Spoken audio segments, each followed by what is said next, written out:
Ар бир бала үй бүлөдө чоңоюп тарбия алууга укуктуу. Кыргызстандагы интернат тибиндеги балдар мекемелери системасын реформалоонун башкы максаты дал ушундай. 12-18 майда өлкөбүздүн балдар мекемелерин реформалоо боюнча эксперттик топ өкүлдөрү Молдова Республикасында болуп, ал жактын тажрыйбасы менен таанышып келишти. 3,5 миллион калкы бар Молдовада 12 жыл мурун миграция күч алып, балдар үйлөрүнүн саны 70-ке чукул болчу. Молдова жетекчилиги интернат жетим балдар системасын реформалоого дал 12 жыл мурун киришишип, жыйынтык таң калаарлык. В начале реформы, конечно, у нас было огромное количество детей. Реформанын башында албетте бизде аябай көп сандагы балдар болчу. Молдова Республикасындагы 67 интернатта 11 миңден ашуун бала жашап тарбияланчу. Биринчи этабындагы 5 жылдыкта интернаттардын да, андагы балдардын да саны 54%га кыскарды. Бүгүнкү күндө 2018 жылдын аягындагы көрсөткүчтү айтсак, өлкө боюнча 12 интернатта миңден бир аз ашык бала бар. Чынында бул оңой болгон жок. Биз реформанын 12 жылында турабыз. Көп нерсе жасалды. Молдовалыктар реформанын ийгиликтүү болуусун комплекстүү иш жүргүзүлгөнү менен түшүндүрүшөт. Мыйзамдарын ылайыкташтырышып, балдар инклюзивдүү, башкача айтканда социалдык жана физиологиялык абалына карабай, жалпы билим берүү мектептеринде билим алуусуна шарт түзүшкөн. Мугалимдерди атайын окуулардан өткөрүшкөн. Балдарды интернаттарда калтырбоого аракет кылышат. Биз жаңы концепциясын киргизип, программасын бекитип атсак, алар ишке ашырып жатыптыр. Ошондуктан бул бизге абдан пайдалуу болду. Инклюзивдик бала канчалык жанагы биздин билим берүү процессине тартылыш керек? Жарым-жартылайбы, кандай шарттар түзүлүш керек? Биз программада, концепцияда каралган иш-чаралардын баарын практикада көрүп келдик да. Эң негизгиси ошол инклюзивдүү бала өзүн мындай толук кандуу жаран катары сезиш керек да. Анан социалдашыш керек да. Бул өзүнчө мындай бөлүнүп, өзүнчө анс деле оор кырдаалда болуп жатса, ал балдар жамаатынан бөлүнүп калбаш керек да. Жумушчу топтун тажрыйба алуу үчүн Молдованы тандап алуусу өлкөлөр ортосундагы окшоштуктардан улам. Кыргызстанда акыркы жылдары интернат тибиндеги мекемелерде тарбияланган балдардын саны өсүп, учурда 12 миңдей. Бирок анын 5% гана тоголок жетим, калгандарынын ата-энелери, же атасы, же энеси бар. Бирок турмуштук шарттары оор. Турмуштук шарттары оор болгон үчүн интернаттарга берип атса, бул мекемелер жоюлса, балдар кайда кетет деген суроо орундуу. Молдовада бул маселени үй бүлөлөргө даректүү жардам берүү аркылуу чечишкен. Молдовада көргөн биз тажрыйбада бизге жаккан нерсеси балдарды ошо үй бүлөгө кайтарууда ага чейин бала барганга чейин эле ар бир үй бүлө менен ошол айstыл өкмөттөгү соц кызматкерлер мына жеке пландарды түзүп иштейт экен да. Ар бир үй бүлөгө кандай муктаж, эмне үчүн бала интернатка түшүп калган, кандай себептер менен деп аябай жакшы анализ жүргүзүп өткөн дагы ошол жерде, ошол пландын негизинде эгерде жөлөк пулдар керек болсо, жылына бир жолу берилчү, же болбосо баланы кайтарууда кандай шарттар керек балага, ошондой жөлөк пулдар бар экен. Мындан тышкары айына берилчү жөлөк пулдар бар экен. Дагы бир эмеси баланын ошо чөнтөк акча дагы салып берет экен да. Ошо бала кийин акчаны кантип колдонсо болот деп тарбиялаганга чейин ушундай мыйзамдарында каралган экен. Мындан сырткары Молдовада фостердик үй бүлөлөр кеңири жайылган. Башкача айтканда, балдарды башка үй бүлөлөр асырап алуусу. Фостерлик үй бүлөлөр деп коет. Бизде андай үй бүлөдөн 17 болсо, Молдовада 900гө жетиптир. Ар бир айылда мындай фостерлик үй бүлөлөр көп экен. Бизде ошондой фостерный үй бүлө менен иш алып барып атабыз. Бүгүнкү күнү бизде 34 бала тарбияланып атат.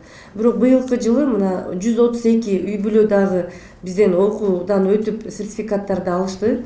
132 үй бүлө дагы ошондой балдарды кабыл алууга даяр да. Бул кандай деп айтсак, эгерде бир айылда бала турмуштук оор шартка кабыл болуп калса, ал баланы ушу мисалы Нарын облусунда болсо, биз бүгүнкү күнү аны Чүй облусуна же болбосо Бишкек шаарына интернатка жайгаштырганы убактылуу 6 айга биздин ушу буйрук менен келет да. 6 айдын ичинде эгерде чечилбесе, ушул соттун чечими менен интернатта калып атат балдар. Анан ал балдарды ошо айылынан өзүнүн окуп аткан мектебинен алыстатпай, туугандарынан, жакындарынан, досторунан алыстатпай, ошол эле айылда эгерде фостерлик үй бүлөлөр окуган болсо, ошол үй бүлөгө эле жайгаштырып коюу. Ал үй бүлөнү дагы мамлекет каржылап берет. Эске салсак, интернат тибиндеги балдар мекемелери системасын реформалоо боюнча жумушчу топ президент Сооронбай Жээнбековдун демилгеси менен 2018 жылдын июлунда түзүлгөн. Ага жарандык коом өкүлдөрү, Жогорку Кеңештин депутаты, тийиштүү министрлик өкүлдөрү кирет.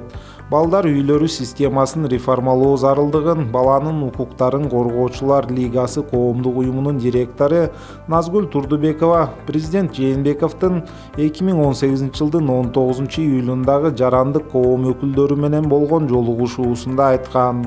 Жумушчу топ 3 ай аралыгында балдар үйлөрүн реформалоо алкагындагы бир катар сунуштарды даярдап, алар президент тарабынан жактырылып, ишке ашыруу үчүн өкмөткө жолдонгон.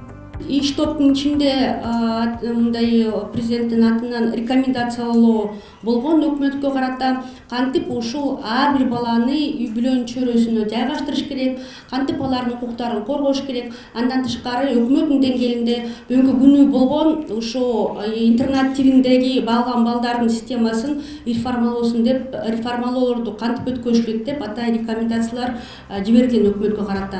Мамлекет башчысы Сооронбай Жээнбеков өз кезегинде пландын алкагында коюлган бардык максаттар жана милдеттер балдардын кызыкчылыктарына каршы келбеши, укугун бузбашы керектигин белгилеген. Ошондой эле президент балдардын үй бүлөдө чоңоюу укугун камсыз кылуунун маанилүү экенин ар дайым айтып келет. Көптөгөн ушул психологдор балдар менен сүйлөшкөндө, балдар негизи мен апамдын жанында, атамдын жанында үй бүлөдө жашагым келет деп айтышат. Ошон үчүн азыркы реформалардын негизги концепциясы бул ар бир бала үй бүлөгө жашаганга укуктуу, ар бир бала үй бүлөдө тарбиялаганы жакшы деп эсептелет. 2012-2018 жылдар аралыгында Кыргызстанда балдар үйлөрүнүн саны 117ден 143кө жеткен. Тармак адистери мамлекеттик жана жеке менчик интернат тибиндеги жаңы балдар үйлөрү ачылып, коррупциялык схемалардын пайда болуусуна жол берилгенин айтып келишкен. Андыктан тармакты реформалоонун алгачкы кадамы интернат тибиндеги жаңы балдар үйлөрүн ачууга мораторий киргизүү. 9 жылдык ушу интернат тибиндеги балдарга карата мекемелер реформалоодон өтсүн деп атайын ушундай план түзүлүп чыкты өкмөттүн деңгээлинде. Жакын арада ушу майдын аягына чейин ишке ашырылат деп биз ишенебиз. Өкмөттүн деңгээлинде чечим алыныш керек. Ушу Молдовага барып келгенден кийин биз көптөгөн мындай жыйынтыктарды чогултуп алдык. Ошо планга Молдовага барган эң жакшы бизге мындай бизди канааттандырып турган бир чечимдер, биздин көз караштарыбыз ушу жакшы тажрыйбаны деген ушу пландарга киргизилсин деп биз өз тарабыбыздан дагы мындай кошумча кылабыз. Анан биз ишенебиз ушу 9 жылдык план ишке ашырылса, кадимкидей биз деле ушу Молдова мамлекетинин деңгээлинде кандай жакшынакай реформалар өткөзүлсө, ар бир бала үй бүлөнүн чегинде багылсын деп биз дагы ушу Кыргызстандын деңгээлинде ушундай жетишкендерге деген биз жетишебиз деп биз ишенебиз. Жумушчу тобундагылар бул реформаны ишке ашыруу көп деле каржылык чыгымдарды талап кылбаарын айтышат. Учурда ансыз деле интернаттарга мамлекеттен бөлүнүп жаткан каражат агымы фостердик үй бүлөлөргө же интернатка чүрпөсүн берүүгө аргасыз болгон ата-энелердин социалдык абалын жакшыртууга бурулат. Бул реформанын ишке ашуусу ар дайым мамлекет башчысынын көңүл борборунда.